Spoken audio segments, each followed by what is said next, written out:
Hello दोस्तों।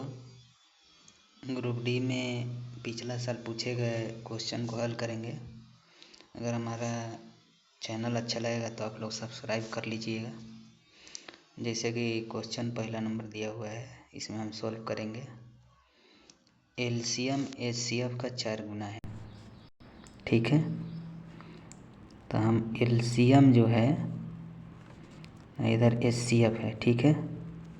HCF अगर x है तो एलसीएम 4x है। एलसीएम एचसीएफ का योगफल 140 है, तो दोनों को जोड़ेंगे तो 5x बराबर 140 हो जाएगा। एलसीएम 4x है, एचसीएफ 1x, दोनों का योग 5x, 5x का मान हो गया 40। कटाएंगे तो 28 बार में कटेगा, तो x का मान जो हो जाएगा वो 28 हो जाएगा। तो एलसीएम का मान हो जाएगा 4 गुणे 28, एचसीएफ का मान हो जाएगा 28, ठीक है। यदि एक संख्या 112 है, इस क्वेश्चन में पहला संख्या 112 दिया हुआ है, तो दूसरा संख्या ज्ञात करिए। दूसरा संख्या ज्ञात करना है तो एलसीएम एचसीएफ का फार्मूला होता है पहला संख्या गुणे दूसरा संख्या बराबर एलसीएम गुणे एचसीएफ, ठीक है। ये एचसीएफ है, पहला संख्या दिया हुआ है 112, दूसरा संख्या हमको निकालना है। एलसीएम कितना है 4 गुणे 28, 4 गुणे 28, और दूसरा एचसीएफ कितना है 28, तो यहाँ पे हम लिख लेंगे गुणे 28, ठीक है। 28 से ये कटेगा 4 बार में, ई 4 से ई 4 कट जाएगा, तो दूसरी संख्या का मान केवल 28 बचेगा, इसलिए ऑप्शन नंबर ए होगा। क्वेश्चन नंबर अगला देखेंगे। अगला क्वेश्चन दिया हुआ है कि बेलन का वक्र पृष्ठीय क्षेत्रफल होता है 2πr/h, 528 है, ठीक है। और उसका आयतन होता है πr²h, 1848 है। तो बेलन का संपूर्ण पृष्ठीय क्षेत्रफल ज्ञात करें। संपूर्ण पृष्ठीय क्षेत्रफल होता है 2πr × h + r। यहाँ पाई के मान 22 पाई का मान अभी नहीं रखेंगे, दोनों तरफ भाग दे करके निकाल लेंगे। पाई से पाई कैंसिल, h से h कैंसिल, 1r से 1r कैंसिल, ये 2 से कटाएंगे तो कितना बार में कटेगा, तो 264 बार में।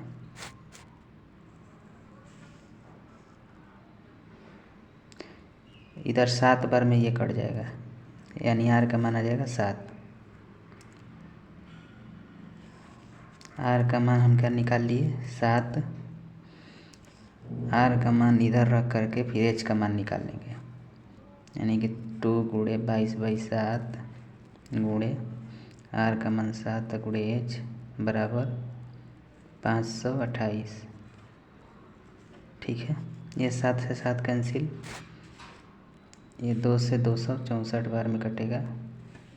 अब 22 से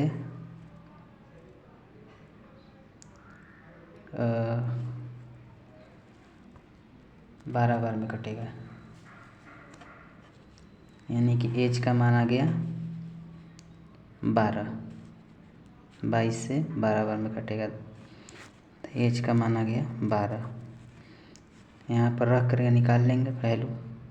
2 गुणे 22/7 गुणे h + r, 2π का मान 22, आर का मान हो गया 7, h + r 12 7 19, ये 7 से 7 कैंसिल, 22 दूना 44 और 19 में गुणा कर लेंगे।